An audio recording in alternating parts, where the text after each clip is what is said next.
शांताकारं भुजंगशयनं पद्मनाभं सुरेशं विश्वाधारं गगनसदृशं मेघवर्णं शुभांगं लक्ष्मीकान्तं कमलनयनं योगिभिर्ध्यानगम्यं वंदे विष्णु भवभयहरं सर्वलोकैकनाथं। मंगलम भगवान विष्णु मंगलम गरुड़ध्वज मंगलम पुंडरीकाक्ष मंगलाय तनोहरि। ओम नमो भगवते वासुदेवाय। आज का दिन आप सभी के लिए मंगलमय हो।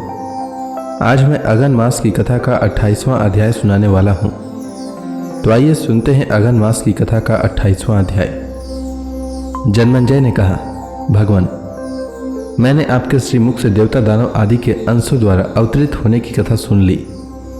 अब आपकी पूर्व सूचना के अनुसार कुरु वंश का श्रवण करना चाहता हूँ। वैशंपायन जी ने कहा, जन्मेंजय, कुरु वंश का प्रवर्तक था परम प्रतापशाली राजा दुष्यंत। समुद्र से घिरे हुए बहुत से प्रदेश और मलेच्छों के देश भी उसके अधीन थे।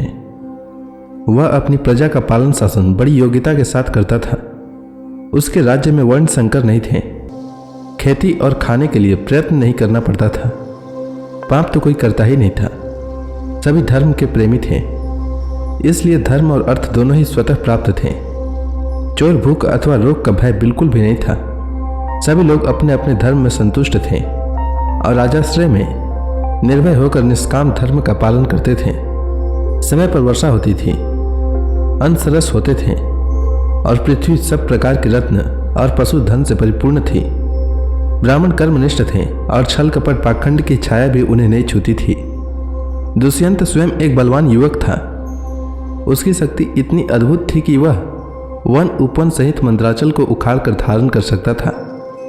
वह गदा युद्ध के प्रक्षेप, विक्षेप, परिक्षेप और अभिक्षेप चारों प्रकारों में और शस्त्र विद्या में बड़ा ही निपुण था। घोड़े और हाथी की सवारी में कोई उसका सानी नहीं था। वह विष्णु के समान बलवान, सूर्य के समान तेजस्वी, समुद्र के समान अक्षोभ्य और पृथ्वी के समान क्षमाशील था। नागरिक और देशवासी प्रेम से उसका सम्मान करते और वह धर्म बुद्धि से सबका शासन करता। एक दिन की बात है, महाबाहु राजा दुष्यंत अपनी चतुरांगिनी सेना के साथ किसी गहन वन में जा पहुंचा। उसे पार करने पर उसे एक मनोहर आश्रम युक्त उपवन मिला। यह उपवन बड़ा ही सुंदर था। वहां के वृक्ष खिले हुए पुष्पों से लद रहे थे। दुर्वा दलों से पृथ्वी हरी भरी हो रही थी। सुंदर सुंदर पक्षी मधुर स्वरों से चहक रहे थे। कहीं कोकिलों की कुहू कुहू तो कहीं भौरों की गुंजार। राजा दुष्यंत उपवन की शोभा देख ही रहा था कि उसकी दृष्टि उस मनोरम आश्रम पर पड़ी।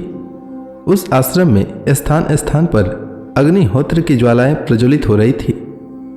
वालखिल्य आदि ऋषि, यज्ञशाला, पुष्प और जलाशयों के कारण उसकी अद्भुत शोभा हो रही थी। सामने ही मालिनी नदी बह रही थी, जिसका जल बड़ा स्वादिष्ट था। अनेकों ऋषि मुनि आसन लगाए ध्यान मग्न थे। ब्राह्मण देवताओं की पूजा कर रहे थे। राजा को ऐसा मालूम हुआ मानो मैं ब्रह्मलोक में खड़ा हूं। दुष्यंत के नेत्र और मन वन की छटा देखकर तृप्त नहीं होते थे। इस प्रकार राजा दुष्यंत ने सब देखते सुनते काश्यप गोत्रीय कणव ऋषि के एकांत और मनोहर आश्रम में मंत्री और पुरोहितों के साथ प्रवेश किया। दुष्यंत ने मंत्री और पुरोहितों को आश्रम के द्वार पर ही रोक दिया और स्वयं भीतर गया। वहां उस समय कणव ऋषि उपस्थित नहीं थे। राजा ने आश्रम को सुना देखकर ऊंचे स्वर से पुकारा, यहाँ कौन है? दुष्यंत की आवाज सुनकर एक लक्ष्मी के समान सुंदर कन्या तपस्विनी के वेश में आश्रम से निकली। उसने राजा दुष्यंत को देखकर सम्मान पूर्वक कहा, स्वागत है।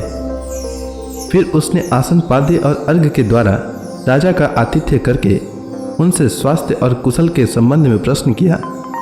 स्वागत सत्कार के बाद उस तपस्विनी कन्या ने तनिक मुस्कुराकर पूछा कि मैं आपकी क्या सेवा करूं?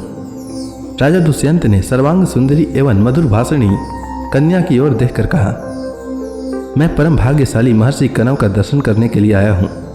वे इस समय कहाँ हैं? कृपा करके बतलाइए। शकुंतला ने कहा, मेरे पूजनीय पिताजी फल फूल लाने के लिए आश्रम से बाहर गए हैं। आप घड़ी दो घड़ी उनकी प्रतीक्षा कीजिए, तब उनसे मिल सकेंगे। शकुंतला की भरी जवानी और अनुपम रूप देखकर दुष्यंत ने पूछा, सुंदरी, तुम कौन हो? तुम्हारे पिता कौन हैं और किस लिए यहाँ आई हो? तुमने मेरा मन मोहित कर लिया है। मैं तुम्हें जानना चाहता हूँ। शकुंतला ने बड़ी मिठास के साथ कहा। मैं महर्षि कनव की पुत्री हूँ। राजा ने कहा, कल्याणी, विश्ववंद्य महर्षि कनव तो अखंड ब्रह्मचारी हैं। धर्म अपने स्थान से विचलित हो सकता है, परंतु वे नहीं। ऐसी दशा में तुम उनकी पुत्री कैसे हो सकती हो? शकुंतला ने कहा, राजन, एक ऋषि के पूछने पर मेरे पूजनीय पिता कनव ने मेरे जन्म की कहानी सुनाई थी। उससे मैं जान सकी हूँ कि जिस समय परम प्रतापी विश्वामित्र जी तपस्या कर रहे थे, उस समय इंद्र ने उनके तप में विघ्न डालने के लिए मेनका नाम की अप्सरा भेजी थी।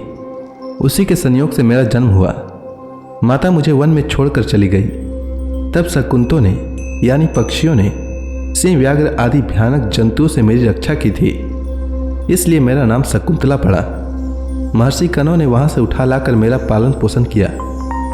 शरीर का जनक, प्राणों का रक्षक और अन्नदाता, ये तीनों ही पिता कहे जाते हैं। इस प्रकार मैं महर्षि कनव की पुत्री हूँ। दुष्यंत ने कहा, कल्याणी, जैसा तुम कह रही हो, तुम ब्राह्मण कन्या नहीं, राजकन्या हो, इसलिए तुम मेरी पत्नी हो जाओ। सुंदरी, तुम गंधर्व विधि से मुझसे विवाह कर लो। राजाओं के लिए गंधर्व विवाह सर्वश्रेष्ठ माना गया है।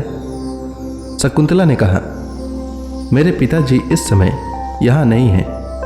आप थोड़ी देर तक प्रतीक्षा कीजिए, वे आकर मुझे आपकी सेवा में समर्पित कर देंगे। दुष्यंत ने कहा, मैं तुम्हें चाहता हूँ, यह भी चाहता हूँ कि तुम मुझे स्वयं वरण कर लो। मनुष्य स्वयं ही अपना हितैषी और जिम्मेवार है।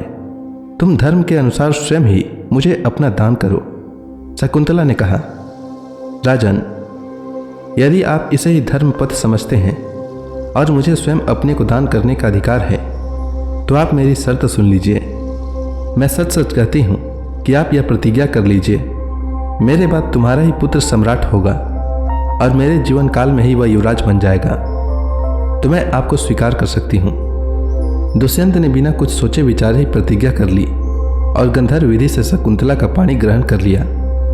दुष्यंत ने उसके साथ समागम करके बारंबार यह विश्वास दिलाया कि मैं तुम्हें लाने के लिए चतुरांगनी सेना भेजूंगा और शीघ्र से शीघ्र तुम्हें अपने महल में ले जाऊंगा।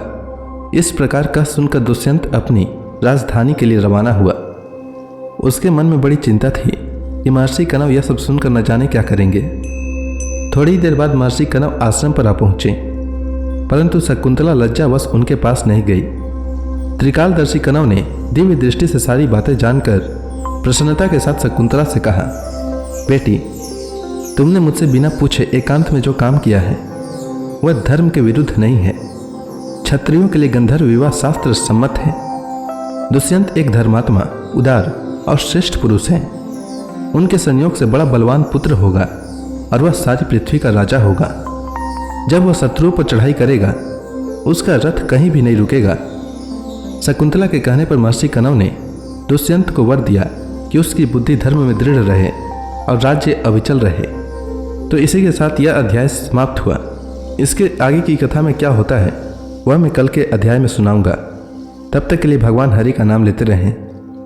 तो प्रेम से बोली भगवान विष्णु की जय, श्री कृष्ण भगवान की जय, लक्ष्मी माता की जय, तुलसी माता की जय, समस्त देवी देवताओं की जय।